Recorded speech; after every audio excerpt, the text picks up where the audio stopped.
Hi, and thank you for joining me for another video.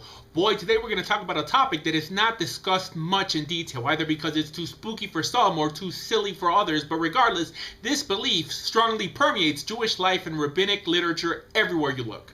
The topic is Ayin HaRa, or the evil eye. What is it and can it really hurt us? I'm sure you've heard it. I've got a new car, bli ayin hara, or I just had a baby, kan ayin hara. People spitting 3 times before answering a question. Why 3? Because we know demons are scared of the number 3. Or if someone asks you what time you get off of work, and that person gets off at 4, he would say not 4. Or the custom of wearing a little eye or putting it all over the place, or wearing the ever so popular red string. These, my friends, are just some of the customs, and I'm sure you've seen many, many more performed by Jews who unknowingly make Judaism and the Jewish people look ridiculous. So what is Ayin HaRa, the evil eye? Now, you have to bear with me on this one because unfortunately I'm going to have to step on a few toes rabbinically to reach a proper response. So the short answer is the ability to bring about evil to someone else by a malicious gaze, which I guess doesn't even exclude non-humans, for they teach that the reason that fish are not affected by the evil eye is because they are underwater and out of sight. Also, the rabbis teach that the descendants of Yosef, a tzaddik, are not affected by the Ayin HaRa because they reproduce like fish. Now, Ayin HaRa is explained by many different ways by different rabbis. One example is when someone looks on or covets what you have, they involuntarily cause God to open up the books in heaven to see if you really deserve what you have. And if he finds that he made a mistake, he takes it away. And I'll talk about the silly idea of God making mistakes, chas v'shalom, later. But another interpretation, and the most popular one, is that by someone coveting what you have, they place a curse on you, or in other words, release an Ayin HaRa that comes to attack you and your possessions. This curse or evil eye could then be deflected by words like bli ayin hara, or the wearing of amulets such as a red string that in some way captures or deflects the evil eye curse. Now, you're probably asking, why such nonsense? And if you've seen many of my other videos in the past, you probably know that I usually attribute such things to such works like the Zohar. And for sure, the Zohar has magnified this problem, but honestly, we see such perversions infecting a lot of Talmudic literature as well. Now, I didn't really find any solid references to it in the Mishnah. The places in Pirkei Avos where the phrase is found, the phrase of Ayin HaRa, it's clearly referring to the sin of coveting. Now, don't forget, the Talmud of the Gemara, the commentary on the Mishnah, was compiled in about 500 of the Common Era, while the Mishnah was compiled in around 200 of the Common Era. Now, only because we find erroneous ideas in the Talmud does not mean that Judaism in any way is diminished. This is actually another video in itself. I'll try to briefly cover it now. It really comes down to, what does divinely inspired scripture mean in Judaism? And is the Talmud or even the Mishnah considered divinely inspired works in Judaism? And again, I'm using the words divinely inspired as defined by Christians just because Jews typically don't use such terminology.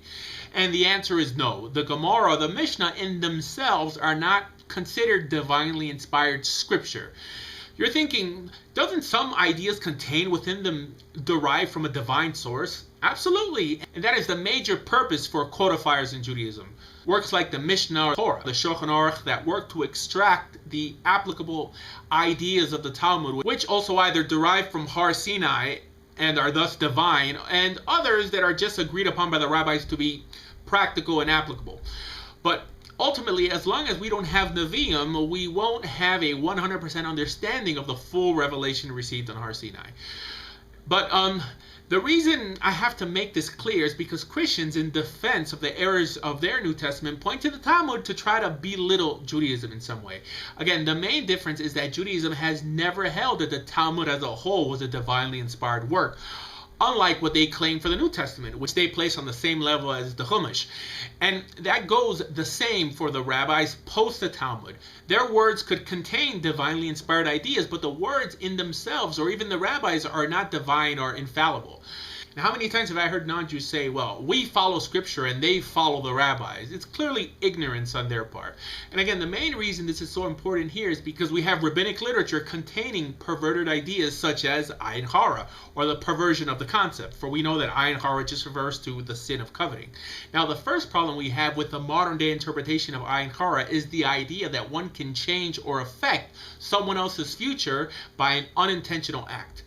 Now, You're probably thinking, where's the justice in such an act, in a system that causes people to suffer for the jealousies of others? You're right, there is no justice in such a system. Look, friends, you have to understand this basic idea that every blessing and curse that afflicts you in your life comes from either three things. One, reward for keeping the commandments. Two, punishment for not keeping the commandments. And three, chance. These are the tenets of free will. And the creations of such superstitions such as amulets, mantras, eyeball jewelry, and even red strings is an attempt to explain and control chance, which is the gateway to obsessiveness. Look, mature adults understand and accept that life will throw them curveballs once in a while. However, the immature attempt, which is control that area of their life through obsessive and compulsive actions. Now, this becomes a big problem when we sanction these ideas with scripture and attempt to rewire Judaism's purpose for humanity. Now, the second theological issue is the idea that someone, by either wearing an amulet or visiting a makuba or a kabbalist, can dispel or deflect the supposed curse. When, if it's supposedly a judgment from the Creator himself, do you really think that by magic or talismans you're going to stop the din? When we're told in Scripture to clearly stay away from such practices. And if it's according to the other interpretation, that it's like a floating demon or bad luck out to get you, when will we ever instruct it to fight bad luck or demons through sorcery? Honestly. When Chazal clearly teaches Ayin Mazel Yisrael, that Israel is not subject to the forces of bad luck or good luck, which actually makes you wonder if every time you say Mazel Tov, are you referencing some pagan notion? I mean, it sure sounds like it. I mean, Mazel Tov, which literally means good consolation or star. But anyways, the third theological issue is that God in some way made a mistake or overlooked some sin or gave you a blessing when you should have got a curse. Come on, guys. Anyone who believes this blasphemy has literally delved into strange worship. Now, this is not just an issue with the Ayin HaRa. We also see it with beliefs in demons and people blaming tragedies on puzzle mezuzahs.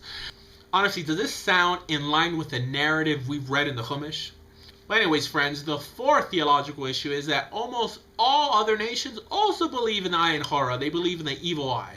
I'm sure you guys seen it, walking to the shuk in Yerushalayim, to the point that almost every charm or talisman sold by Jews today to ward off the evil eye are not Jewish in origin, but mainly originate from Arabs and Greeks, to the point that historians teach us that the earliest examples of the Ayin HaRa has its roots in the Egyptian Eye of Ra. And the fifth theological issue is the ideas behind the evil eye are contrary to common sense. How? Well, we see that the richest, most hedonistic people who love to be in the spotlight, who most people are jealous of, are not suffering from the supposed curse of the evil eye, right? Nothing extraordinary really happens to their wealth. I mean, no more than anyone else's wealth. And you're probably thinking, if over 99% of all the rabbis have accepted the use of charms and amulets and the fear of demons and the evil eye, who can you trust? Well, there is definitely one rabbi who did not buy this nonsense, and this was Maimonides, the Rambam. Maimonides directly challenged the notion of the evil eye and other silly beliefs by minimizing the impact these beliefs had in halacha. The Talmud, for example, forbids one from overly admiring another's field crops, lest the evil eye damage the crops. While Rashi, Nachmanides, and Rabbi Yosef Karo affirmed this explanation, Maimonides explained the prohibition as a protection of another's privacy and utterly dismissed the Talmud's reasoning. And for some reason, people still choose to paskin by the Shulchan Aruch instead of the Mishnah Torah. I don't know why. And also, while the Talmud forbids caring for lost property while in the view of strangers, lest the evil eye destroy the property, Maimonides also mentions the second reason offered in the Talmud, that onlookers might steal it, removing the presence of the evil eye from the mitzvah. Friends, the Rambam also states that the object and purpose of the whole Torah is to abolish idolatry and to utterly uproot it, to eliminate the opinion that any of the stars could interfere for good or evil in our daily lives in any way. Why? Because it ultimately leads to the worship of the stars. The Rambam also believed that all these crafts were falsehood and lies, emptiness and vanity, which attracted the simple-minded and caused them to abandon all the paths of truth. The only power he attributes to the occult is the power of persuasion. He goes on to explain that the Torah has forbade these practices practices, not because they tap a spiritual force or undesirable source, but because they're foolishness and of no value. Also, in Igros Teman, he advises his readers to wash their minds from these ideas as one washes a garment of filth. So friends, we see that whenever the Gemara gives Ayin HaRa as the reason for a mitzvah, the Rambam gives a different reason unrelated to Ayin HaRa when he codifies the mitzvah. Ultimately, the Rambam would explain the so-called evil eye as the eye of a greedy or jealous person. In other words, one who falls into the avera of coveting, which is in line with what we have come to know from the Torah, Nevi'im, and the Ketuvim. And again, this is one reason to consider understanding Jewish law from the Rambam's Mishnah Torah, which is pagan-free, unlike later codes which are drenched with idolatry. And one general rule on determining truth regarding anything claiming to be divinely inspired is if it doesn't either build up or confirm what is written in the Torah Shebiksav, the written law, it is not divinely inspired. And if you're listening to me today and you're interested in learning more about Judaism, please visit bejewish.org. And if you're interested in converting to Judaism, please visit your local Orthodox synagogue. Thank you.